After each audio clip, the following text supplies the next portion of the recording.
मैदान में पवन नारा के पास। जी सौरभ जी, आज मुझे आपका वो ट्वीट याद आ रहा है जिसमें आपने कहा था कि बाबा बुलडोजर कहकर क्या अखिलेश गलती कर रहे हैं, कहीं ये चौकीदार चौर वाली गलती साबित ना हो। और आज कम से कम 271 की फिगर देखने के बाद हम कह सकते हैं कि जो पत्थर के तौर पर उन पर इस्तेमाल किया गया कि बाबा बुलडोजर चलाते हैं, उन्होंने उसे अपना सिंबल बनाया। आज जश्न में वही बुलडोजर के खिलौने बीजेपी के कार्यकर्ताओं के माथे पर हमने देखे हैं, यानी जो पत्थर मिले उन्हीं को हथियार बनाया। और आज नतीजा सामने है। 1 बजे से ज्यादा का वक्त हो गया है, तो कहा जा सकता है कि कंसोलिडेटेड होने लगे हैं अब ये नतीजे। BJP 271, Samajwadi party 124। और सबसे बड़ी बात ये कि जीतेंगे, बीजेपी की सरकार आएगी, इस तरह की बात थी, लेकिन इस तरह की लैंडस्लाइड यूपी में होगी ये बात नहीं थी। नीतीश जी से बात कर लेते हैं। पूर्वांचल में सबसे पहले सुबह आपने कहा था कि मुझे जात की दीवार टूटती हुई नजर आ रही है, आज वो हुआ भी। बिल्कुल, और आप देखें नतीजों को, जो लोग छोड़कर गए थे चुनाव के ठीक पहले, उनके नतीजे आप देख लीजिए। दारा सिंह चौहान मधुबन से लड़ते थे, घोसी गए ये सोचकर कि मुस्लिम का वोट वहाँ ज़्यादा है, चौहान मिल जाएंगे, लेकिन नतीजे बता रहे हैं कि क्या हुआ। इसलिए मैंने कहा था कि लोग जाति को देखकर वोट नहीं कर रहे थे, वो ये देख रहे थे कि 5 सालों में काम कैसा हुआ। और यदि आप कुल मिलाकर देखें तो मैं बिहार से हूँ।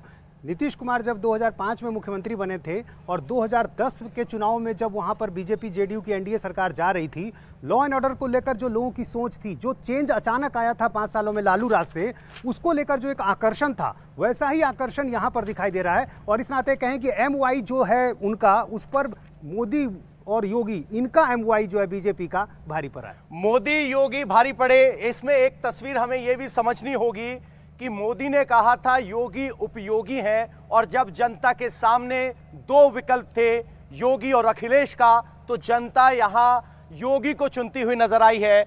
हमारे साथ लक्ष्मी है, आपने पश्चिमी उत्तर प्रदेश भी देखा था। लक्ष्मी, एक सवाल ये कि यूपी में जाट, मुसलमान, जात की बहुत बात होती थी, लेकिन यहां तो किसान आंदोलन भी नहीं चला।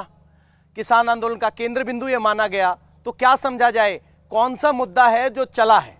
बिल्कुल, देखिए पश्चिमी उत्तर प्रदेश के नतीजे हमारे उस पर चल रहे हैं। 68 सीटें भारतीय जनता पार्टी को मिली हैं। और पवन, ये नतीजे जो है इससे पहले उम्मीद कोई नहीं कर रहा था। सबको लगता था कि जाट बेल्ट में जो है वहां पर RLD के साथ अलायंस समाजवादी पार्टी ने किया है, वो अलायंस कुछ करिश्मा दिखाएगा, क्योंकि माना जा रहा था कि जाट जो है वो खासे नाराज हैं किसान आंदोलन के बाद। लेकिन जिस तरह से हमने देखा, पश्चिमी उत्तर प्रदेश के नतीजे खासतौर पर दिखा रहे हैं कि कोई नाराजगी नहीं थी और जाटों ने खुलकर के वोट किया है। और शायद इसी वजह से बीजेपी की टैली वहां पर है पश्चिमी उत्तर प्रदेश में, जहां दिख रही है। वो इलाका है जहां कानून व्यवस्था को भी बड़ी मजबूती से आगे पेश किया गया, योगी ने ओन किया, और जनता भी कहती नजर आई कि हमें वो सुरक्षा मिली है, महिलाओं को सुरक्षा मिली है।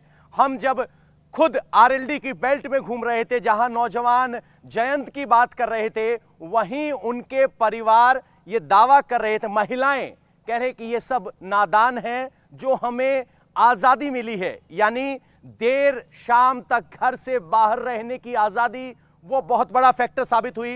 गोनिका, आप इस इलाके में थी, मुजफ्फरनगर की हम बात करें, 6 सीटें, 40% मुस्लिम मतदाता, और हमें याद है पर्दे के पीछे बहुत से ये कहते थे कि अखिलेश को यह अपील की गई है कि मुसलमानों को टिकट ना दें, आप हिंदू कैंडिडेट उतारें ताकि वोट विभाजन ना हो। उसके बावजूद मुजफ्फरनगर की 6 की 6 सीटें बीजेपी की ओर जाना क्या संकेत दे रहा है? बिल्कुल पवन, मुजफ्फरनगर के 2013 के दंगे कोई नहीं भूला है। और जब वहां पर बीजेपी की सरकार आई, तब वहां पर सारे केसेस, जो भी जाटों पर केसेस थे, वो वापस ले लिए गए। और ये एक बहुत बड़ा फैक्टर इस बार के खासतौर पर मैं चुनाव में देख रही हूं, और इसीलिए वहां पर समाजवादी पार्टी को सफलता नहीं मिली है। साथ ही साथ और सीटों की बात करें, साहिबाबाद की सीट है जहां पर ब्राह्मण कैंडिडेट है, और 1.5 लाख पिछली बार का अंतर था, वो इस बार भी ज्यादा अंतर दिख रहा है। इसके अलावा मैं महाराजगंज की भी एक सीट की चर्चा करना चाहूंगी, चाहे वो पूर्वांचल का इलाका है, लेकिन उसमें नौतनवा एक ऐसी सीट है जहां पर मैं खुद गई, वहां पर 2 लोगों का वर्चस्व है, अमन मणि त्रिपाठी या मुन्ना सिंह का परिवार। लेकिन इस बार वहां पर सरप्राइज फैक्टर के तौर पर ऋषि त्रिपाठी निकल कर आ रहे हैं, जो कि बीजेपी की टिकट से चुनाव लड़ रहे हैं, जो आज तक वहां से चुनाव जीते भी नहीं और लड़े भी नहीं। लेकिन इसके बावजूद ये बहुत से बड़ा सरप्राइजिंग फैक्टर, ऐसी सरप्राइजिंग फैक्टर कई सीटों पर देखने को मिल रहे हैं। तो कुल मिलाकर अगर देखा जाए तो पश्चिमी उत्तर प्रदेश में आरएल